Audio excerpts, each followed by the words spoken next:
Welcome everybody to a special edition of TEW 2020 as we're continuing our WCW 2003 series, but not in the way that's actually normal. As if you look here, we're in WWE as we're booking WWF Summerslam 2003. For those of you who don't remember what I do here, it's basically for SummerSlam and WrestleMania. I actually book the shows based largely on what the AI is doing, and also my own little nudging, basically so that the IA is kind of realistic. Obviously, like, me booking the show is actually probably going to do worse for them than reality because they can just throw out a random match and get a 99. But this just gives some sort of shifting in actual booking as opposed to the same 8 people on being on top forever for the IA and them never really being hurt for it. Or yeah, so I try to book realistically. I'm not here to kill the WWE because I want a strong competitor, but I also try to book for their future. I set up storylines a little bit. I basically booked the last Raw and SmackDown to sort of have hot storylines, and then I go from there. But regardless, I'll go how things are set up, and then go from there. So, in a pre-show about that, I had Sub Power Sling, a little heat, bumping around, which is Rikishi and Val Venus defeating Quick and Sexy, which is K-Quick and Grandmaster Sexy, the Outcast, which is Rhino and Dreamer, and TNA in 1356 when Val Venus pinned Albert with a pile driver. Okay, this gets a 65. Venus gets a 58. Rikishi gets a 54. Keiko gets a 62, Sexy gets a 56, Rhino gets a 63, Dreamer gets a 59, Albert gets a 49, Tess gets a 56, and and one thing is Dreamer and Rhino showed some chemistry, which is one part why I've sort of made this team and renamed them. But yeah, still just I want to get some mid-carders on the show, on the pre-show. Imagine this being the last thing on Heat, I guess. Then we have an opening video, which so. Shouldn't have rated on overness, but oh well. This gets 64, but it's just your standard issue SummerSlam opening video. So, in our opening match, and about that had great heat, wrestling good heat, Chris Benoit defeated Regal in 1506 by submission. Benoit makes defense number 3 of his IC title. So, way back, if you remember, I think last WrestleMania, Benoit and Regal were a tag team. They won the tag titles. Eventually, Benoit turned heel, I think they were both faces. Benoit turned heel. He's now the IC champion, and Regal's made his way back up, and basically feud over who's a better wrestler. Regal being Regal, hit him with the power of the punch once or twice, and Benoit's being asshole cocky super wrestler Chris Benoit. So they have a really good match. Benoit gets an 87 because it's Chris Benoit in 2003. When Regal gets a 73, overall this gets a 79, and Benoit goes over. And then Benoit celebrates. This gets a 69. Honestly, Benoit's probably too over for the IC title at this point, but he, I think jobbing him to Regal would probably not. Again, I try to book someone like the WWE would, so, I don't want to have him lose randomly to Regal. And also, there's no spot for him, at the top of the card at the moment. So, Benoit goes over. Then we go to our next match, which is, basically... So, DDP, remember, used to work for WCW, you move over to WWE, and basically, his first feud, I was saying with Edge, because Edge is one of the games, along with Kane, one of the games just pushing a rocket at somebody, as Edge has been a top heel in this version of WWE since basically the end of 2001, 2002, and he's basically been a top guy the whole time, feuding with Triple H, Undertaker, all the fun stuff. So, DDP, Edge, basically, made DDP his target as as a quote-unquote welcoming wagon to the WWF. So they have actually an insanely good match, as Edge has an 87, DDP has a 74, and then a superb match. Edge defeated DDP in 1406 by pinfall, says with a missile dropkick, but that should be a spear. But Edge gets the big win, because again, Edge is a top heel, DDP is an upper mid-card babyface here. And then Edge celebrating gets a 70. Then we go into our next match, which is Matt Hardy versus Jerry Lynn for the European title. Lynn's held the European title ever since he unified it with the IC title, and Matt Hardy's been Matt Hardy. So yeah, there you go. And this is heel Matt Hardy, but in a poor match, Matt Hardy defeated Jerry Lynn in 11-11 by pinfall, using the ropes for leverage. But Hardy wins the European title. Lynn gets a 58, Hardy gets a 59, just to win, to basically change the title, since it wasn't really being defended all that much, and maybe with a slightly more over person, it'll get defended a little more, and Hardy might even get a little bit of overness as a result of it. And then Matt Hardy celebrating gets a 61. Then next up we have a tag team match.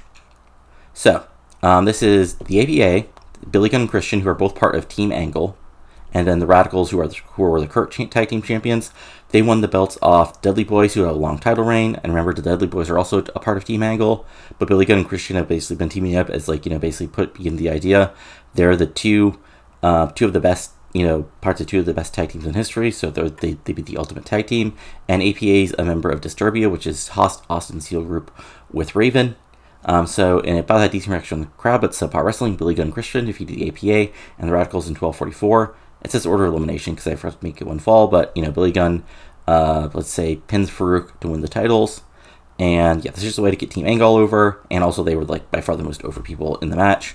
Farouk had a 65, Bradshaw got a 73, Christian got an 81. Yeah, he should probably be a upper mid-card heel, but it's he's stuck in the tag division. Story of Christian.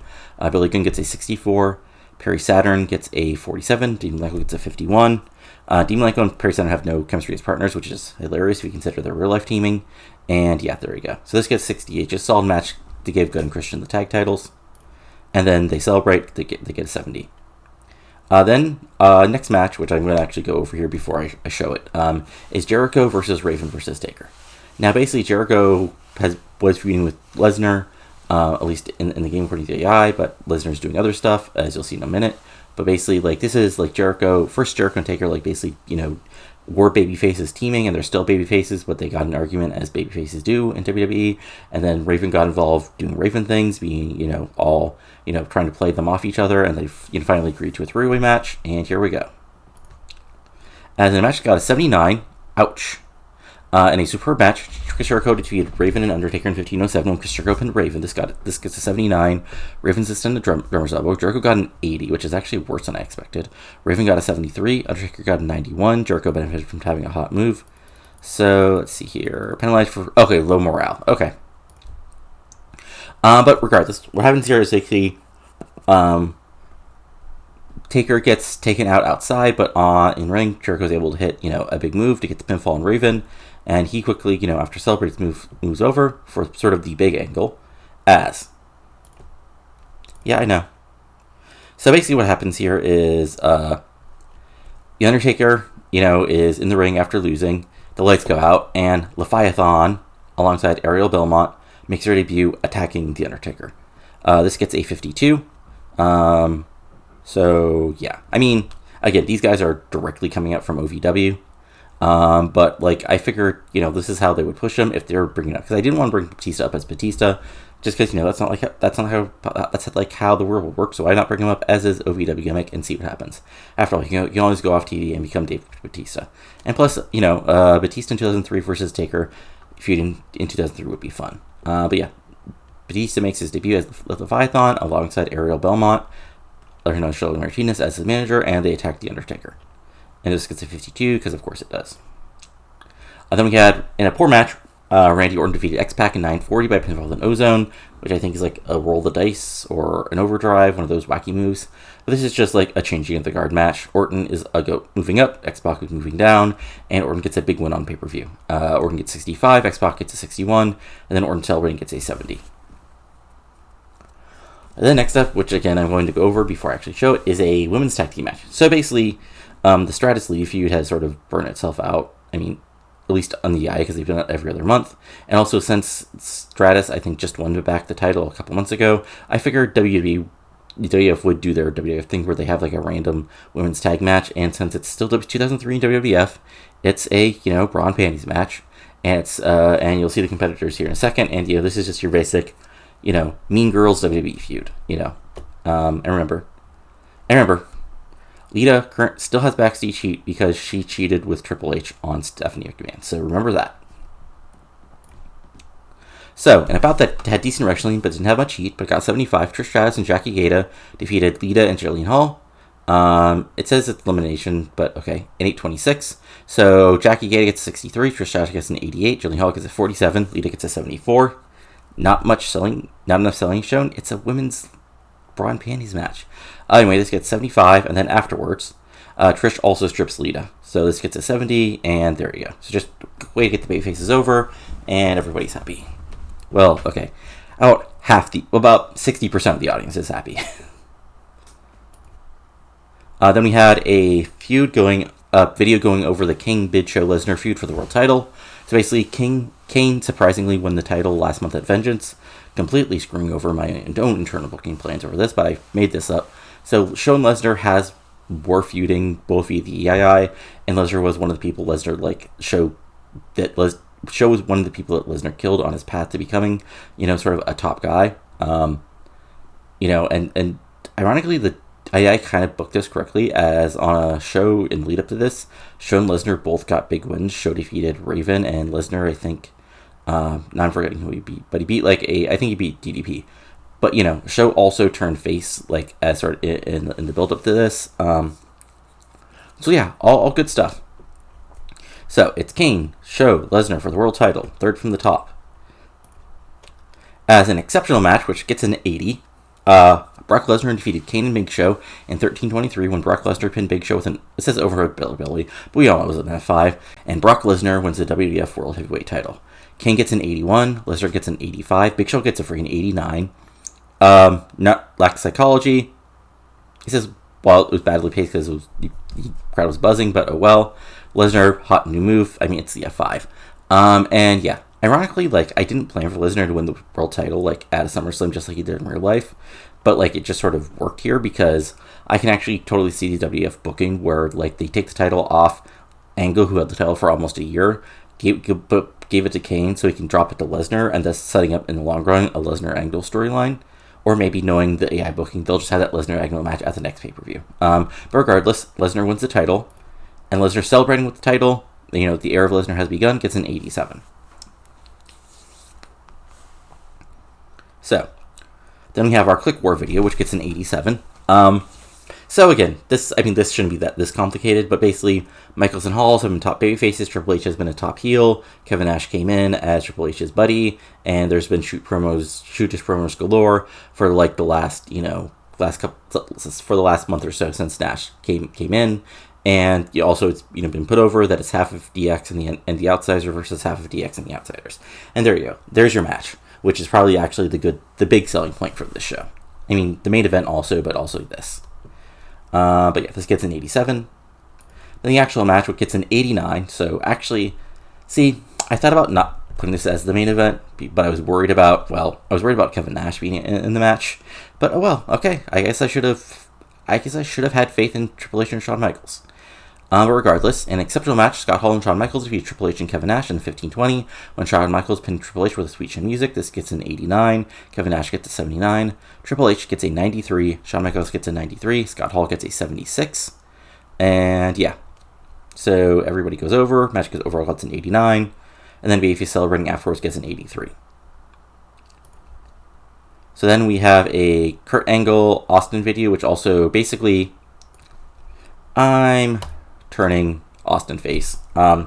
He's been heel since, he was in Maleficent of 01, and honestly, it's just been long enough, and the storyline where I'm doing, where basically he's been going after he's been wanting to change to the world title, but Angle also as a heel has been holding it, is also interesting to push. And so this whole Disturbia versus Team Angle feud, which again, the AI made up a stable with Angle as a leader. It was not called Team Angle, but I went and changed it to Team Angle because, of course, it would be called Team Angle or the Angle Alliance. But regardless, this sets up, and of course, Austin has been won the title. Angle lost the world title. Austin, and Angle have been fighting. And then on the last SmackDown, Angle revealed Deborah as his new manager. So this gets a 99. Then the actual match, which I'm expecting to be a disappointment because I made it run long, but an Angle Austin match in 2003 would run long, even if the audience would have been totally up for it. So let's just see what happens. Okay, 86. Okay, that's fine. Yeah, match was too long for your audience, but in an unbelievable match, Kurt Angle defeated Steve Austin in 24-43 by pinfall with an Angle slam, following, it says interference, but let's say distraction from Deborah. So this is just a back and forth match, Austin being Austin, getting more cheered as the match goes on. It goes from 75-20 to probably total Austin babyface by the end. In the end, it looks like Austin hits a stunner. Deborah comes out. They argue. Angle's able to hit it says one Angle slam, but I'm thinking he does the whole German suplex, destruction tour, multiple Angle slams, and finally hits a super Angle slam to actually get the victory. And this gets an 86. So Angle has 27. Austin still gets 100. Let's see here if there's anything. Okay. So, okay. Penalized for crowds starting to get burned out and length. Okay, so basically, if it was like 16 minutes, probably would have 99. But still, 86 is perfectly okay. Then we have like sort of the angle thing. So Team Angle celebrates. This gets an 82. And then Austin and rest of the story argue. And then to end the show, Austin really turns face and just stuns all of them. Yes, old school Steve Austin is back. And overall, this gets an 89, which I'm actually happy because I didn't. So yeah, Steve, you get a push. Who else did?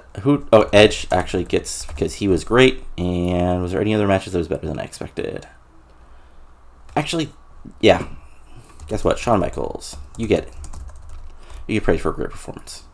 So Austin seems pleased, Edge seems pleased, and Michael seems pleased. So, and I'll go over see if there's any huge changes to, overness as a result of this in just a second. So, as a quick thing, let's just go over the popularity of basically, the top tier guys. So, Big Show dropped a little bit because he did job in the world title match, but I'm sure they'll build him back up pretty quickly. And here's the big one. Old Brocky Lesnar. Okay, so he was sitting at, so 78, he's up to 85, so he basically gained between 6 and 9 points for winning the world title, and he's officially now a top guy. Benoit, I don't really care about. Let's see, Jericho, did he gain anything from winning? Nah, he stayed about the same.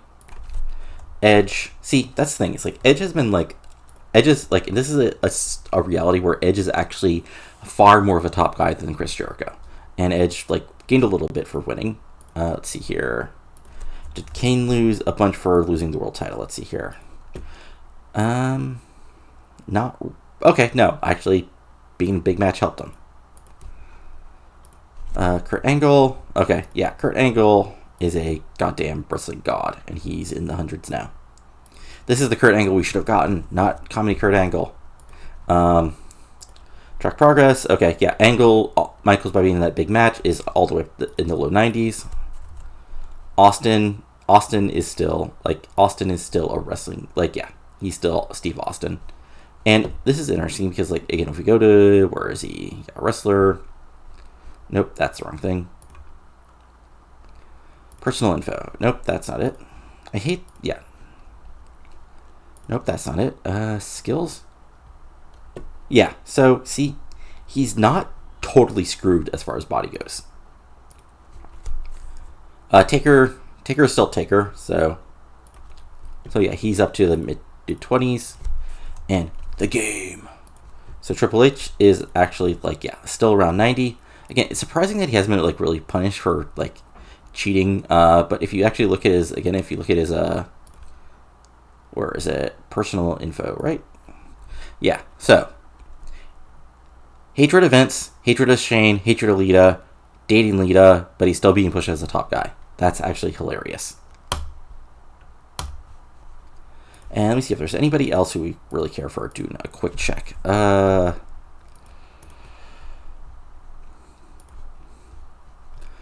Oh, and just, if you think I'm going to spend all the money when Trish's contract comes out to make her part of my women's division, yes, I'm going to spend all the money to make Trish part of my women's division when her contract runs out.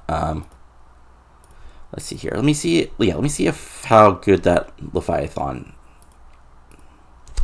if it did anything at all. So, I mean, a little bit. Okay. Yeah, they're probably going to do the jobbing thing, but hopefully he's at least not so on over that I can't do anything with him. And next thing, it's booking time. But regardless, obviously merch. They're doing it insane with merch. Yeah, they're making all the money as far as merch goes, and yeah, they're over $100 million.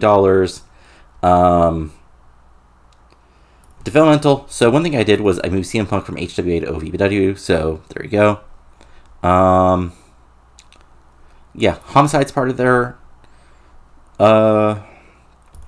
Abysses. Any other people of note? Chemo, of all people. Rico Constantino is. Maven still is. Matt Classic, also known as Colt Cabana, is. Spanky totally is. Ryan Shamrock randomly still is, but yeah, I think that's about it. But yeah, so I hope you enjoyed this. Again, like, this is just something I enjoy doing to sort of like adjust the booking so that's not completely off the rails. All the time. Just a little bit of sanity in the world, just in the booking. Like, I can deal with, like, Unforgiven or, Backlash being all sorts of wacky booking, but a SummerSlam that makes no sense is just something that I just dislike. But, I hope you enjoyed this. If you have, go ahead and give it a like. Comment below what you're enjoying or not enjoying, and subscribe to the channel for lots of TEW 220 content, including this, the continuation of my WWF 2001 series, which will be never-ending, I promise. MLW 2004, Women's Wrestling starting in 2010, which I promise I'll get back into gear here, probably starting next week. Corniverse series, WC 1983, Eric Bischoff, and other fun stuff. But that's it for now. So, talk to you later, and adios.